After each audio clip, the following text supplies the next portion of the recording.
Hello everyone, कैसे हो आप सब। हम सब भी अच्छे हैं, आशा करती हूँ आप भी अच्छे होंगे। तो आज हम निकल गए थे फिर एक नई डेस्टिनेशन के लिए। नई तो नहीं कहूँगी मैं, बट हाँ, ये डेस्टिनेशन ऐसी है जो बहुत ही ज़्यादा सुकूनदायक है, जहाँ हमें मिलता है राहत, क्योंकि ये है हमारा प्यारा घर। फिर हमने डलवाया अपनी गाड़ी में पेट्रोल। पेट्रोल डलवाने के बाद हमने यहाँ करा पेमेंट करने के बाद हम निकल गए देहरादून से बाहर। आप देख सकते हो मौसम, देखो आप देहरादून का। इस मौसम को देखकर भला किसका ही मन करेगा यहाँ से जाने का। मन ही नहीं करता देहरादून को छोड़ने का, पर क्या करें, जाना तो पड़ता है। स्पेशली जब ये बोर्ड आता है ना, please visit again, thank you for visiting वाला बोर्ड जो होता है, उसको देखकर तो और जीर होता है।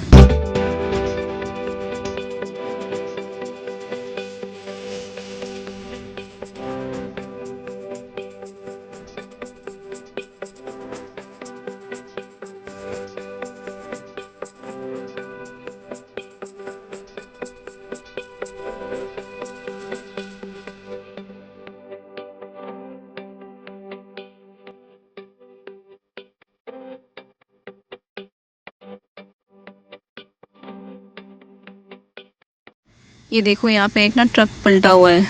तो स्पेशली ना बरसात के टाइम पे पहाड़ी रास्ता बहुत ही ज़्यादा स्लिपरी हो जाता है, तो ड्राइव करते वक्त हमें बहुत सावधानी रखनी चाहिए।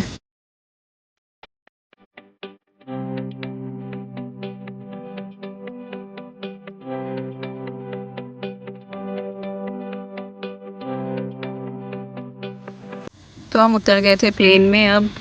अब देखो प्लेन का मौसम और पहाड़ के मौसम में कितना डिफरेंस था। फिर हम यहाँ रुके नानकसर पंजाबी ढाबा, जो ये पड़ता है आई थिंक छुटमलपुर और सहारनपुर के बीच में। तो यहाँ हमने ऑर्डर करे थे अपनी लस्सी और कॉफ़ी। जब तक लस्सी कॉफ़ी आ रही थी, मैंने सोचा आप लोगों को यहाँ का इंटीरियर दिखा दूँ। बहुत ही प्यारा इंटीरियर कर रखा था। आई डोंट नो मैं कैप्चर कर पा रही हूँ कि नहीं पा रही हूँ, क्योंकि इनकी जो इन्होंने जो पीछे पेंटिंग्स लगा रखी थी ना, ये बहुत ही ज़्यादा खूबसूरत थी। मैं सब कुछ तो ले नहीं पाई बिकॉज़ वहाँ पे बहुत सारे गेस्ट थे, एंड ऐसे जाके बीच में इंटरप्ट करना अच्छा नहीं लगता है। तो और यहाँ देखो हमारी कॉफ़ी और लस्सी आ गई थी। आप देखकर तो समझ ही गए होंगे, ऑब्वियसली कॉफ़ी मेरे लिए और लस्सी का ग्लास फॉर माई जट साहब। फिर हमने ऑर्डर कर लिए थे छोले भटूरे, और ये टूट पड़े क्योंकि भूख लग रही थी बहुत तेज़, हमसे रुका नहीं जा रहा था। तो इन्होंने शुरू कर दिया अपना खाना। फिर हम खा कर यहाँ से खाना निकल गए थे। मुझे यहाँ की ना एक चीज़ बहुत अच्छी लगी, इन्होंने जो मिरर लगा रखा था बहुत प्यारा था। फिर हम रास्ते पे हमने देखा कि बहुत ही ज़्यादा भीड़ लगी हुई है, तो यहाँ देखा हमने कि आम की मंडी लगी हुई है। किस किस को आम खाना पसंद है प्लीज़ कमेंट करके बताएं। फिर हम थोड़े दूर चले तो एक बहुत ही दूर से ना चिमनी सी दिखी, जिससे बहुत धुआं निकल रहा था। फिर मुझे लगा क्या है, तो सामने जाके पता चला कि ये कोई फैक्ट्री वगैरह है जिससे धुआं निकल रहा है। बताओ, मेन पोल्यूशन का कारण तो यही है। फिर हम निकल गए आगे। दो बच्चे हमें दिखे जो हमें वेव कर रहे थे। फिर ये देखो गाइस, कभी भी ना गूगल मैप के सहारे तो नहीं आनी चाहिए। अभी इस पानी को देखकर हमें ऐसा हो गया कि ओ माय गॉड, हम कैसे जाएंगे। बट देखो हमारे आगे आ गया लोड अल्टो। अल्टो तो अल्टीमेट कार है यार, अल्टीमेट सीरियसली।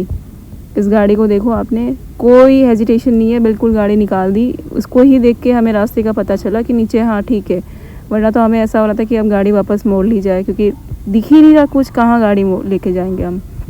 तो बस इसके पीछे हमने अपनी गाड़ी लगाई और हमने जैसे तैसे हिम्मत करके अपनी गाड़ी पार्क की। और हाँ, रोड फाइनली हमें मिल गया। बस क्या ही कहें, गूगल मैप कभी कभी ना धोखा दे देता है, ऐसी सी रास्तों पे ले आता है जहाँ हमें जाना भी नहीं है। पता नहीं हमने क्यों ही गूगल मैप का सहारा लिया आज घर जाने को।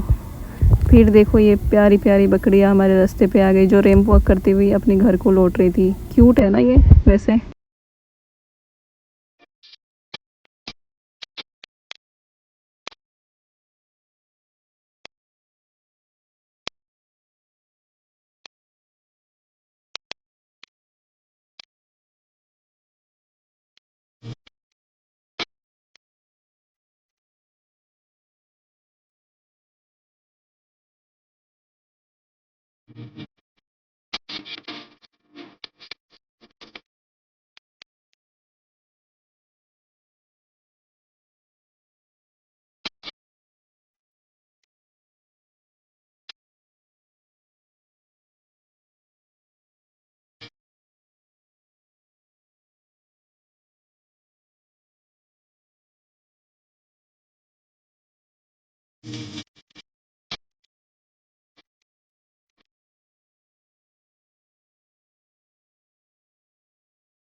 बस ऐसे ही एक्सप्लोर करते करते घूमते फिरते हम भी पहुंच गए थे अपने गांव।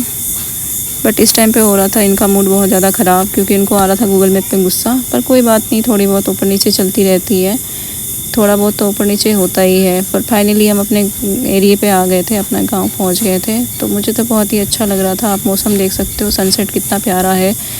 एंड यस, ये हमारा गांव स्टार्ट हो गया है। एंड देखो आप चारों ओर कितनी हरियाली है। कौन कौन ऐसे ही गांव में रहता है, प्लीज़ कमेंट करके बताएं। मुझे तो बहुत ही अच्छा लगता है ऐसे गांव में रहना। और ये देखो हमारा पप्पी कितना क्यूट है, और ये पापा हमारे लिए दरवाज़ा खोल रहे थे। And yes, finally we are home. जिसे जिसे हमारा ब्लॉग अच्छा लगा प्लीज़ सब्सक्राइब करें।